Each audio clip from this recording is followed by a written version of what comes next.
Hey guys, welcome to the True Adagio podcast. My name is Olivia Reed. I am your host. And today we have someone really, really special. Her name is Sutton Burke. She's the owner and clinical director of Infinite Mindcare.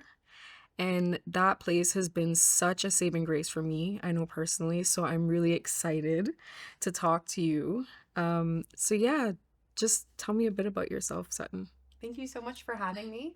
I am the founder and clinical director of Infinite Mindcare. I'm a therapist by trade. I have a master's in counseling psychology, and I started Infinite Mindcare in 2017.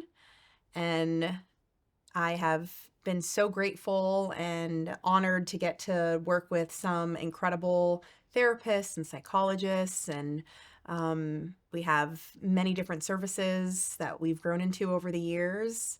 And my main focus now is advocacy on behalf of our clients, our clinicians, really developing the new programs that we have. And I love doing public speaking and really just sharing my passion and my passion for helping people feel and work on themselves and believe in themselves and connect to themselves and to God. It's amazing. That's absolutely amazing. What the work that you do deeply reflects the heart of what we care about here on True Adagio.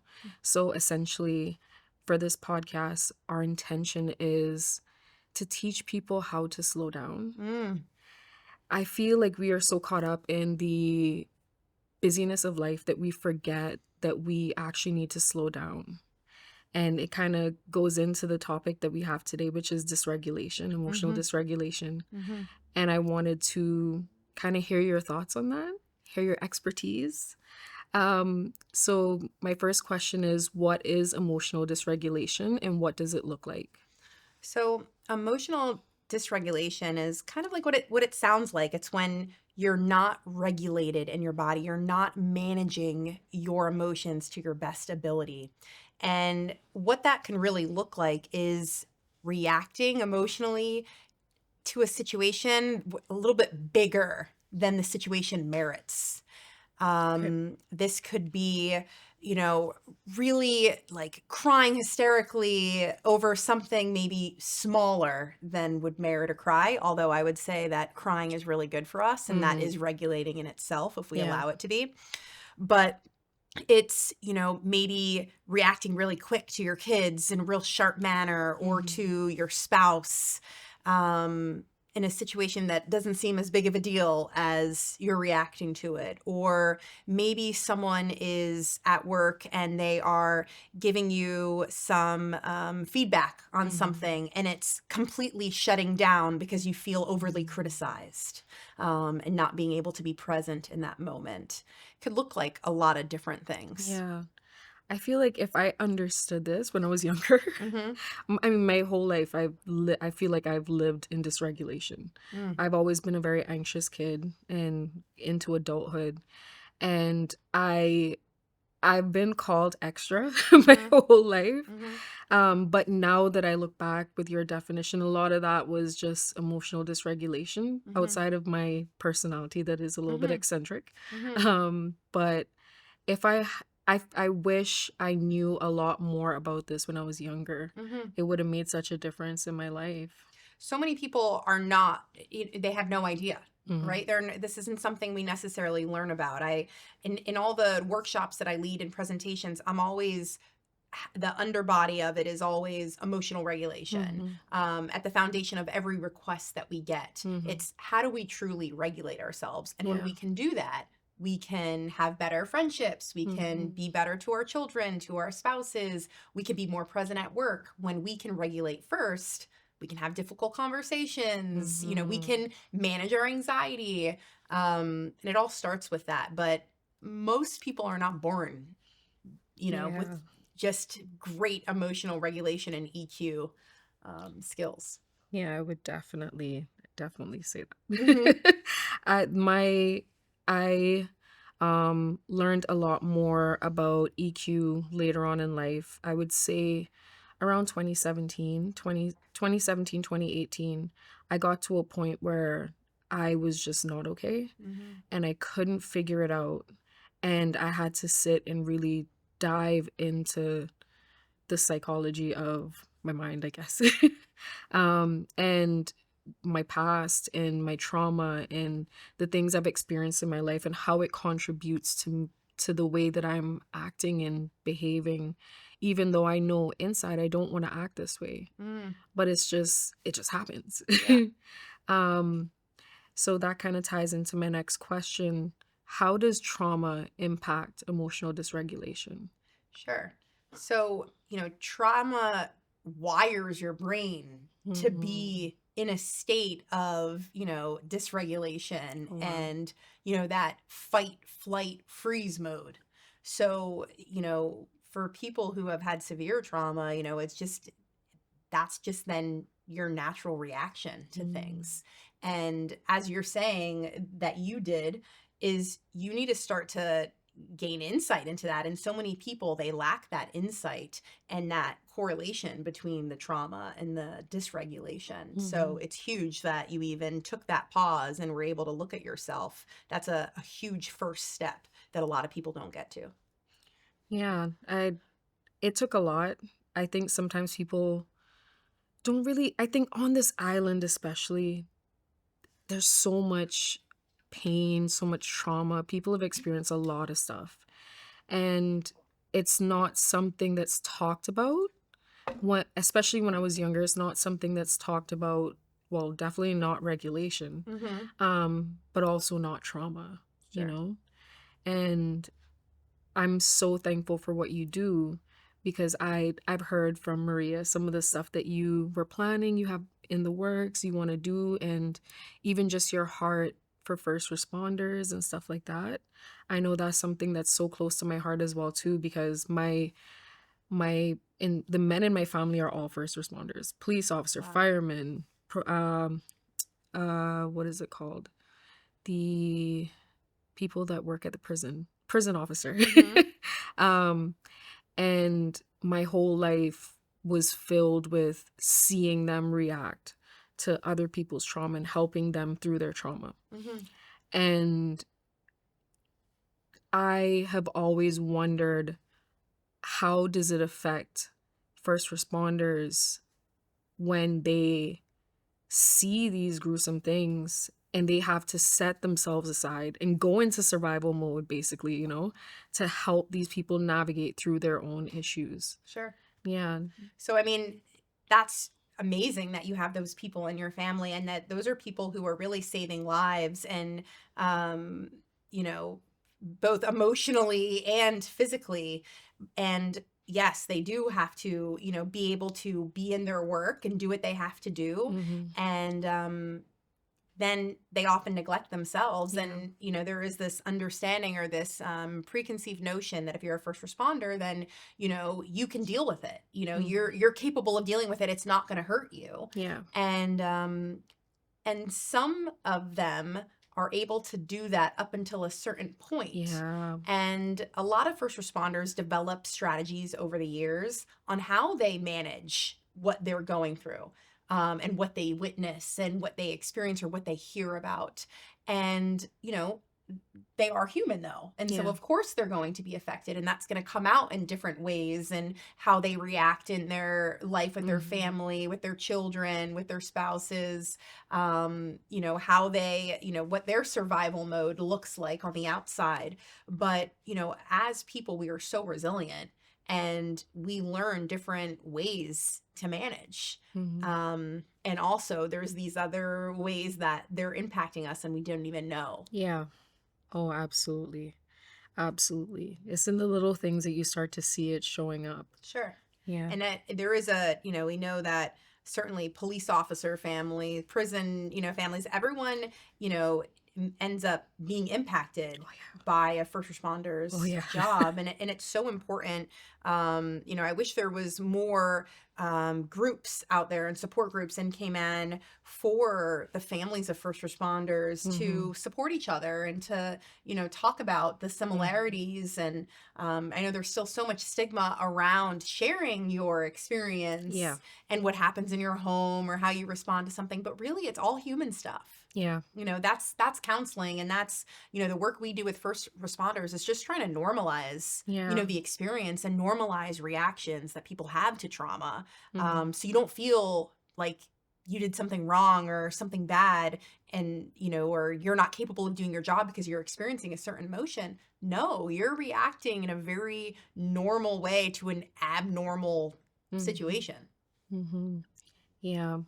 I will definitely say it does affect the family because I Yeah. my father's a policeman, and his caution and his love for just, anything in regards to, I guess, like true crime or Hmm. stuff of that nature, um, we ended up being exposed to it, and it made, I would say, all of my siblings, it made us quite hyper vigilant. Hmm. So we're aware of our surroundings. We Sure. try not to put ourselves in certain situations, but it does add some anxiety to you. Yeah. Yeah, it really reminds you that there's a lot that goes on in this world. Hmm. So I can't imagine doing that as a full-time job. Hmm. But I admire those who do. There could be so many truths at the same time. And I always say that it's like, on one hand, it taught you to be hyper vigilant. And so, and Mhm. Cayman is super small. This is Yeah. something I always am concerned about my own kids. It's like we're in this little bubble of Cayman, and I'm so grateful to be in this Mhm. bubble. I'm grateful Me too. every single day I wake up that I'm here, and that my kids can experience the bubble that we're Mhm. in. But what happens when you're going to go overseas and, you're not in that bubble anymore? It's much more dangerous. There's much more things to look out for. So, but for you, because of your Yeah. experience, to be on heightened Oh, yeah. alert and what to look out for. And a lot of people here don't get that. Yeah. You've got to experience it in a different way. On the other hand, we don't want to be sitting at such Mhm. high alert. That is gonna, Yeah. make our adrenaline or cortisol up, or, and we're gonna experience a lot more anxiety Mhm. if we're always on the lookout. Oh, yeah. Definitely. It's a balancing act for sure. Yep. I will say you are right when it comes to going to different countries. Like, I know when I was in California, I was in Northern California, small town, and I didn't find out until after that the city was extremely dangerous. I was there for like 10 months, and I remember just, I mean, I would always just make sure that I was good. Mm-hmm. When it comes to, say, going into a certain area, don't go somewhere where it's too dark, no one can Mm-hmm. see you. Remember the whole thing about if anyone attacks you, let them attack you in the parking lot so that they don't take you anywhere. Like the whole works. Mm-hmm. It really does. It does teach you a lot being a child of a first responder. Mm. Absolutely. So one of the hardest truths for me was realizing that the strength that I clung to was actually burning me out. Okay. Um, can you speak to how chronic stress or trauma leads to masking regulation? Their dysregulation, person's dysregulation, sorry. Sure. People don't even realize that they're masking. You're just going through the motions of life and this trauma and this stress. And the mask is a survival technique. And that's what we're talking about too when we talk about first responders. Mm-hmm. You have to be able to be in the world Yeah. and get on with it and get on with the day. And I talk about this all the time with my staff. It's like, we got to work. Yeah. We live in a world right now where we see so many people, really their mental health being impacted, but we're in stressful times, Yeah. and we got to live. We're in the world, we're human, we have to, make money to pay the bills, and that's hard to sit with. So that masking helps us in a way to be able Mm-hmm. to do what we need to do to live. But also, do we ever get to take that mask off? Do you ever get to slow down and Mm-hmm. sit with yourself and work through what's underneath? Mm-hmm. Or do you keep that mask on all the time? Yeah. And if you're keeping it on all the time, you're going to be chronically stressed, and it is going to lead Mm-hmm. to that burnout. But, Mm-hmm. when do you have moments where you can take that mask off, or do you even know you're wearing the mask? But Mm-hmm. that wearing of the mask was so important maybe when you were younger, because maybe there was no safe space for you to cry Yeah. or for you to share what was happening in your life. Maybe, you thought you could go to your family or to your closest friends to share something personal going on with you, or to release something, and it wasn't safe to do that. And so Yeah. you had to wear the mask. Mm-hmm. That's a really good point. I would say because I've experienced an extensive amount of trauma, um, I spent so much of my life masking, Mm-hmm. and I didn't realize that I was masking until recently. Mm-hmm. And I got into a little tiff with one of my friends, and I remember Maria saying to me, she said, she's like, well, people don't really know what you're thinking. Mm-hmm. And I was like, yeah, I mean, I get that, right? But she's like, but you're kind of like stoic at Yeah. times. People don't understand like what's going on with you. So you'll respond and you'll be like, oh yeah, okay. But inside you're like, what? And you're so angry. But on the outside, what you're showing is just this I'm fine. mask. I'm fine. I would Yep. say in my house and with my clients, like, you can't, how are you? Oh, I'm fine. Mm-hmm. I'm fine. No, that doesn't tell you anything, Yeah. and there is a great acronym, which we won't say now, which is, like what it really means Yeah. to say I'm fine. But Mhm. usually when someone says it, there's something else going on and no one else knows what it is. Yeah. And for those of us who kind of get that, like, fine doesn't tell me anything. We're not mind readers. Yeah. And a lot of times when we're masking, we want to assume, well, of course they know what's going on. Yeah. Of course they know what they're doing, how they're behaving, what they say, why that would bother me. Like, of course they should know, but Mm-hmm. they have no idea. And then that can cause even more issues for us, Yeah. Oh yeah. Yeah. It definitely does. Yeah. It goes back into self-awareness and EQ as Yeah. well. Yeah. But it's crazy how you can live your entire life and mask and think that's your personality, Mm. when in reality it's kind of your way of surviving. Mm-hmm. You know, it's so interesting to me. So So interesting. how do you, take the mask off? Yeah, You that's know? literally what I was gonna ask you. So how do you take the mask off? Yeah.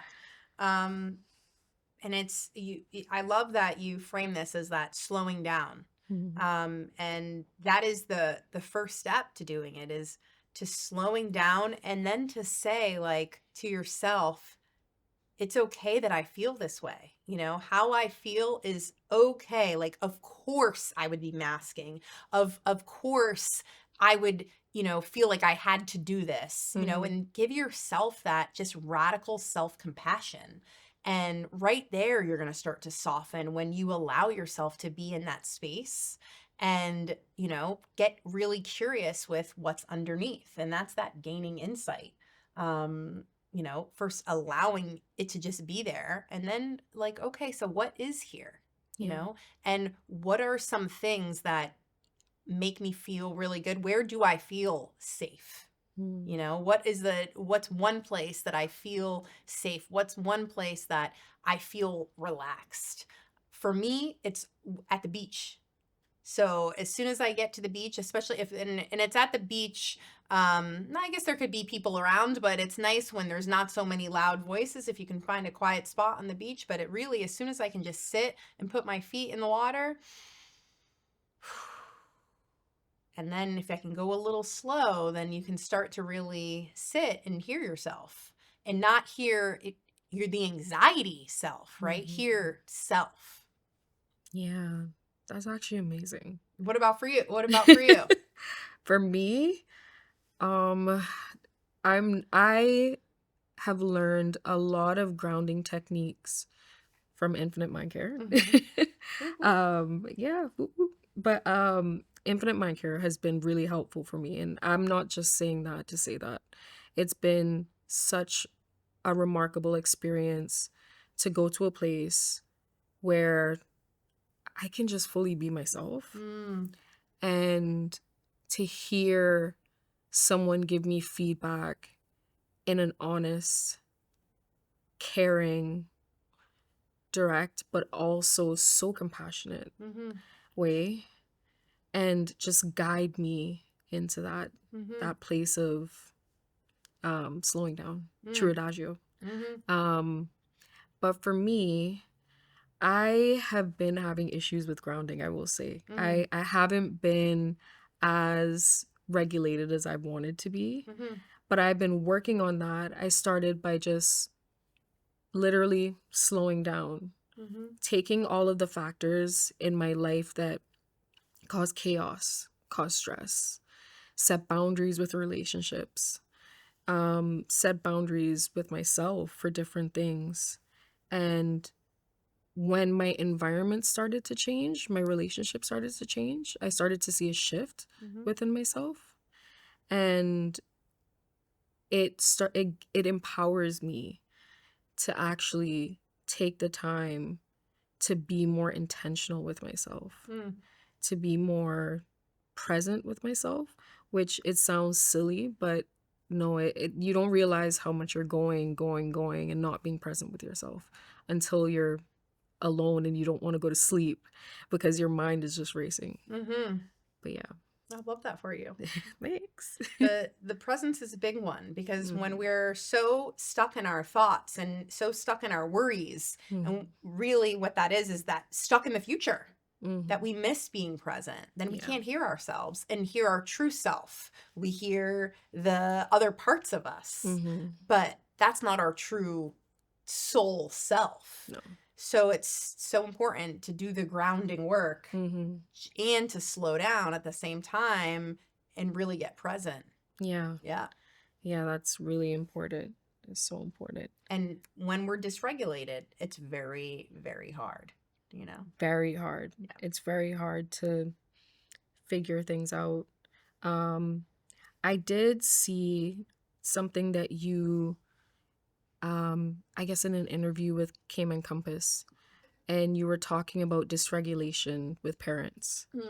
I just wanted to know what that looks like. I know you touched on it briefly before, but what does parenting while being dysregulated look like? Sure. I mean, when there's so much stuff going on with our kids. Parenting is hard. I have 2 kids that are 9 and 10, and I love them, and I've read a million parenting books and have worked with so many people on parenting, and I'm always trying to do my best, but parenting is super hard and we're not perfect. And what's harder though is if we're working with them dysregulated. And so that's just, being in a situation with them where we're heightened.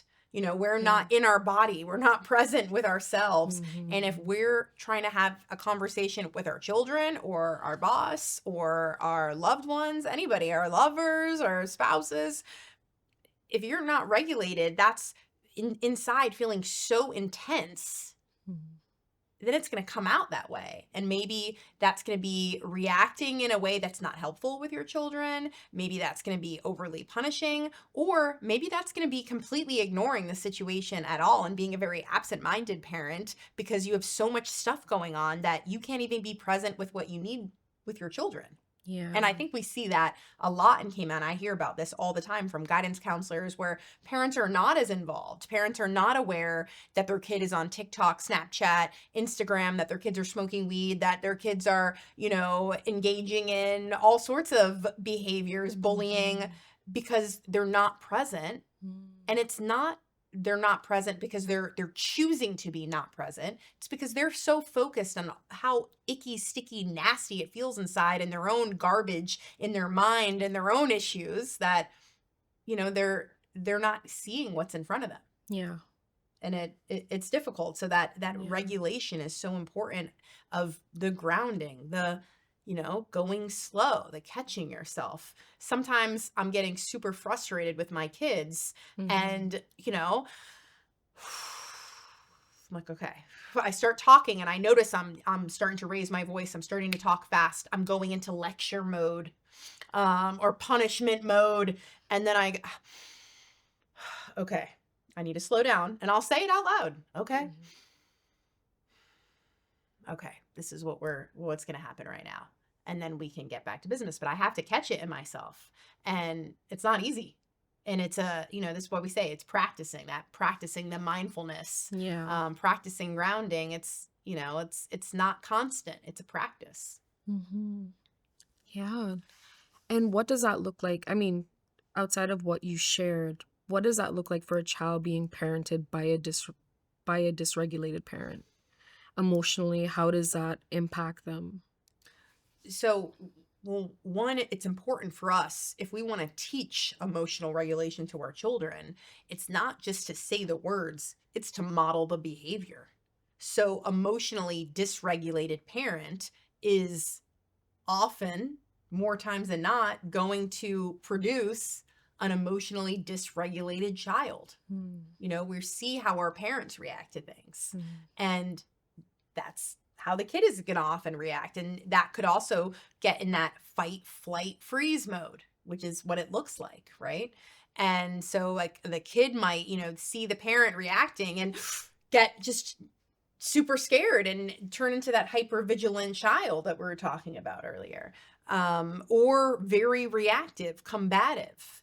And, it might show up one way in front of the parent, but then when they're in situations with their friends or at school, they're going to be reacting in different ways. And we're going to note, I don't know how connected they're going to be to what's happening in their own bodies. mm.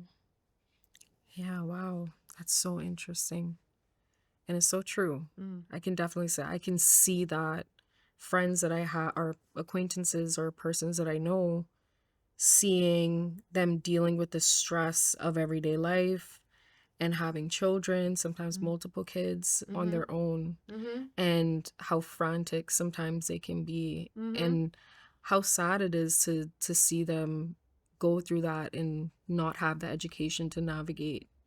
It's hard. But it's the human experience. And it's not to say that because someone has an emotionally dysregulated parent Mm, that they're gonna, or someone who is emotionally dysregulated that, they're causing severe harm to their child. We can't yeah, say that. We're all human and we all need to, work through it. And of course. um, there's you're being a product of your environment and your DNA. And Mhm. then there's just what, you were naturally born with God-given gifts that you were Yeah. given. And some people are given that gift of emotional regulation and understanding, how to be calm in those moments and how to regulate Mhm. naturally. But the biggest thing that a parent can do when they are emotionally dysregulated, if they're not regulating themselves in the moment, is after they noticed it, is to have a conversation with their child. Yeah. And that repair is so important. Of if you did yell, if you were frantic, when you do get that second to slow down, have an open, honest conversation with your child Yeah. of, man, I was just really overwhelmed just now when we were talking, and I really wanted to have another conversation now that I was able to bring myself down. Because when we're so dysregulated and we're trying to manage in the moment, we usually aren't going to do our best. Yeah. And so when we can slow down and catch ourselves, that repair is important, to just go talk to your kids and be like, I don't want to yell. I don't want to be like that for you. I want to talk. I want to be able to talk to you, and we need to deal with this now. Yeah. Yeah. That's good. That's really good. I know some of my friends are gonna be like, "Oh, I'm so excited to hear." Um, yeah. So I mean, we've covered so much. A lot of the questions that I had, you definitely have answered them. But I did have a question that I was really interested to find out. How does slowing down help the nervous system? Yeah. So slowing down helps the nervous system because, again, we're in that flight, freeze mode. And, slowing down just helps connect you back to self and helps bring it down where it needs to be. So then you can really actively make the decisions that are good for you. Mhm. When we're up in that heightened mode, and our brain is out of whack, it's like we're not connected. We're not connected mind, body, spirit, soul. So Mhm. that slowing down is really going to allow your nervous system to come back down to present moment and, for you to have that ability to connect with your brain, with your heart, and with everything in the moment to be able to do what you need to do. Yeah. And it's imperative. And I always say, like, my family's from Brooklyn. We walk fast, we talk fast. Like, I'm go. I know one mode, and that's go. And in some ways, that helps me so much achieve what I want to achieve, get the things that I want to, get. And it helps me. And in a lot of ways, it's important to catch yourself when you're dysregulated, bring yourself down so then you can, do other things. It's not just about accomplishment. It's about being able to be present in a conversation, be able to be connected to your emotions, your body, and notice what feels good inside to you. Yeah. Because when we're heightened and our nervous system is all out of whack, we're not connected to self. We're not being true to ourselves. We're letting anxiety kind of run the show. Yeah. That's definitely true. That's definitely true. Yeah. I will say, hearing a lot of this today has been a bit eye-opening for me. It definitely has helped make sense of a lot of different things. But I know the practical tips of grounding, but I was wondering if you would be able to share just some practical tips for grounding. I know it's such a dense thing. Sure. So really, to help regulate our nervous system, there's so many different things that we can do. So the most basic one, which I feel we always think is like cliche, and I talk about it all the time with the staff, is super basic, is just slowing down with your breath. Noticing that you're breathing. It's the one thing that we have as humans, and that can regulate us so fast. And maybe you need to do it over and over again, but just the idea of, breathing in through your nose and a longer exhale out your mouth, something we can all do, and just really just practice breathing in through your nose. And there's different counts that you can do. It could be a 4 count in, a 6 count out, a 6 count in, an 8 count out. As long as we're, a 3 count in, a 5 count out, as long as you're breathing in through your nose, slowly out your mouth, or out your nose as well. Something that I personally really like for myself is playing with sounds. And, the sounds really stimulate your vagus nerve and really are so regulating. And that's humming.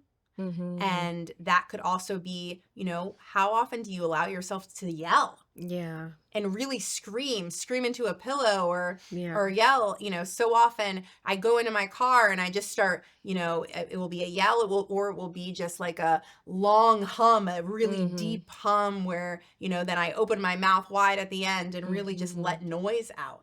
And that is so calming to our nervous system when we do that. Yeah, I love humming. Humming is, I don't know if my husband noticed, but sometimes if I'm like really stressed out, I'll be just there rocking, humming, like, and playing with the tones, and playing with it, and trying to bring it really low in your body. That's a practice, that's I'm always working on, is trying to, not just keep it, we can keep it in our head, but really try to see where we can move those sounds. Yeah. And the lower we can get can really ground us more. So the humming, the sighing big, the yelling when you're able to, just allowing yourself to get like that, because so often we don't allow ourselves to fully be self-expressed. And that's just living in society and afraid of judgment and what it might mean to, be loud. But doing that with intention is so important.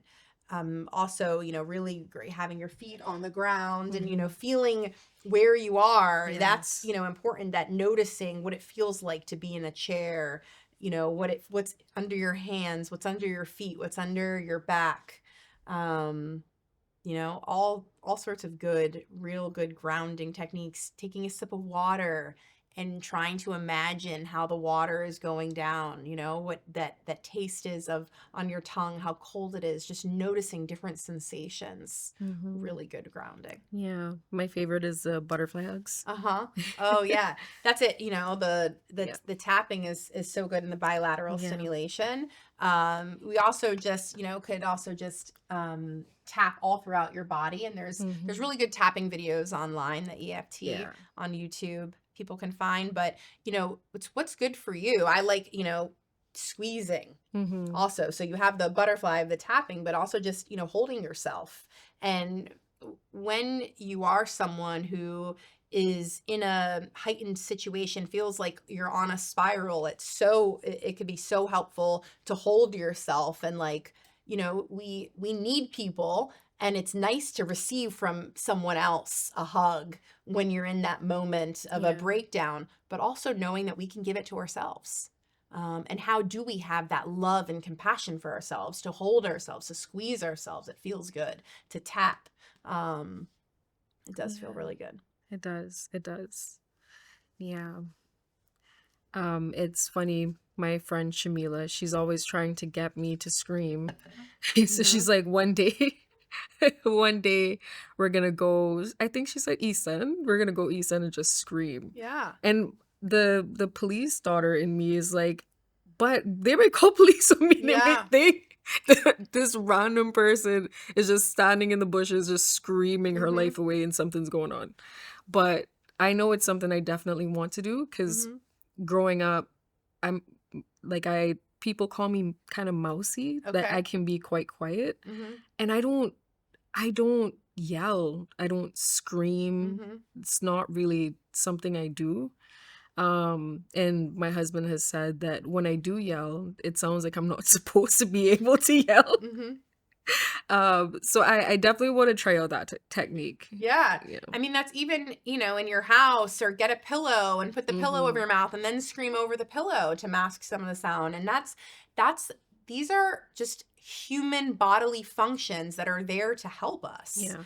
And it's so important to be able to do that, just like a cry. I talk to people all the time who say, I haven't cried in years. Or, you hold back a cry, and to allow yourself to cry and just, get it out. It doesn't mean something is bad or wrong. Sometimes you just need to cry. Another grounding technique that I notice a lot for myself that I need to do is yawn. Mhm. Yawning really just allows energy Yeah. to move through you. And sometimes you have to force it, and it feels like a yawn is stuck or a breath is stuck. And when you just start allowing yourself to open your mouth really wide and lean back, which you don't want people to see you do that, right? And so then you don't do it, but to do it feels really good in your body, and you're allowed to do it. So it's giving yourself permission to yell, to cry, to hum and make weird noises. All of that is there, that we were given by God to be able to do, to help regulate ourselves. And it works. Absolutely. Absolutely. Mm-hmm. What would you say, what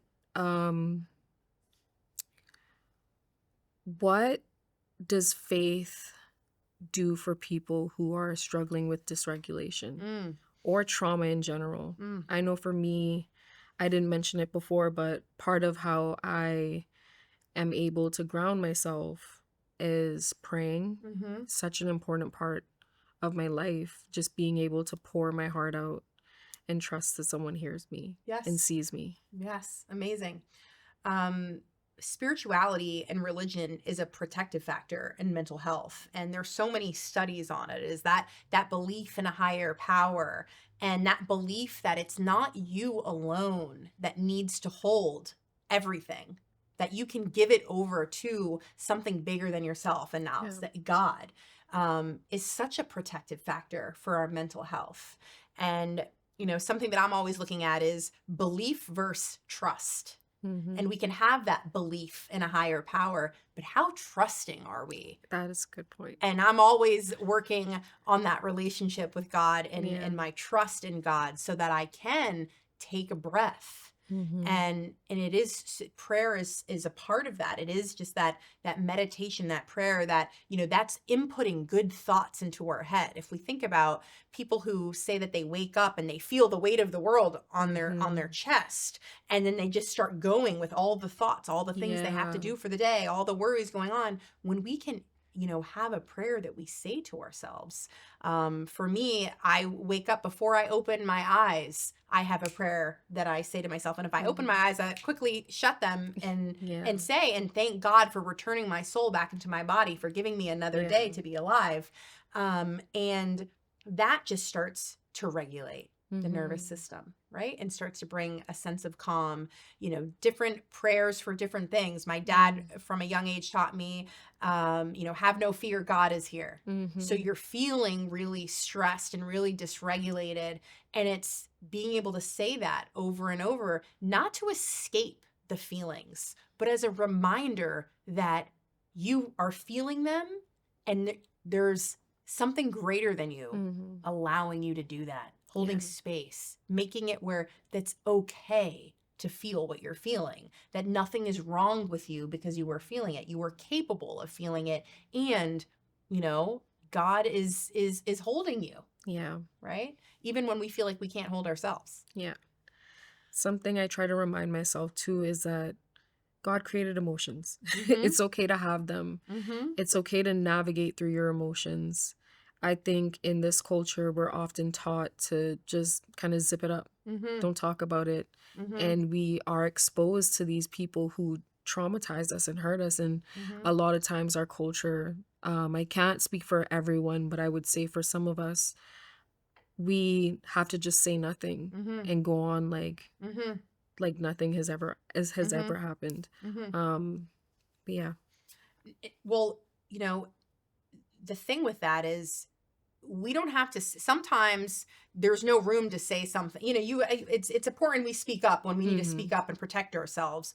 But sometimes there is nothing to say, because the people that we're going to say it to don't hear us. Yeah. They're never going to hear us. The apology is never coming. I just saw Mm-hmm. a great Instagram post this morning that I sent to someone, about like a mother hunger and a Mm-hmm. mother wound. Mm-hmm. Sometimes you might share your experience of what happened many years ago, and you're looking for that apology, you're looking for that ownership, for someone to take responsibility, and to realize what they did. That day might never come. Never. It probably isn't going to come for most people. And Mm-hmm. so in the face of that, it's to look at our own experience, our own emotions, and let them be there, Yeah. and know it's okay. Our emotions are what makes us human. Mm-hmm. And we don't have to, I talk a lot about, helping people, feel to heal. And the idea is that we don't have to be stuck in emotion forever. Like, just because you're going to feel sadness or pain doesn't mean that you have to be stuck in that emotion and let that dictate your life forever. But you have to allow yourself to feel it. Yeah. And it feels disgusting sometimes, Absolutely disgusting. and horrible, and like you can't handle it.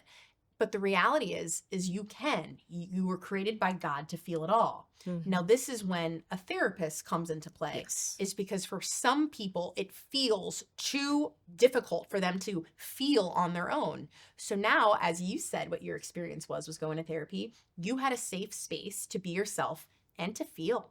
Mm-hmm. And that you can feel and learn how to feel, and how to witness it for yourself, someone else witnessing it with you and guiding you through, and to know that you come out on the other side and you are okay. Yeah.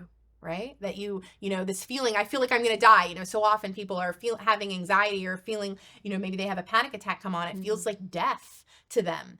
And the idea is that the more that we allow ourselves to feel, we see that it's okay. Yeah. And then the feeling doesn't have a hold on us like we thought it did. Yeah. Yeah. Because it does feel like the boogeyman in the room, in the closet, I should Mm-hmm. say. Sometimes our emotions, our experiences. Yeah. But this was absolutely amazing. Yeah. Thank you for I having am me. so thankful that you're here. You really have just blessed us, I would say, with your knowledge, your wisdom, and I am forever grateful that you are my second interviewee. Interviewee. I'm forever grateful that I would remember this for the rest of my life. I think it's absolutely amazing. I'm honored to hear that. Thank you. I'm so glad to be here with you. Yeah. Yep.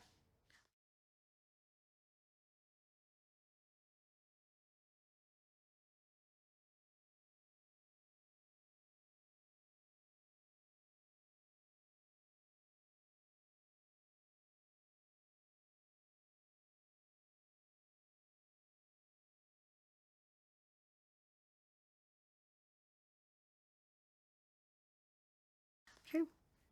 That's it. Thank you for having me. Thank you for coming. Yeah. I'm really Good? It was good? I hope it was good. Okay. I hope it's good. Yeah, afterwards. Yeah. But yeah, Yeah. I'm really excited for I know Maria said that you guys wanted to do more work with first responders. Mm-hmm. I thought that was really cool. Mm-hmm. And I was talking to her about an idea I had. I need money. They need money. First responders don't want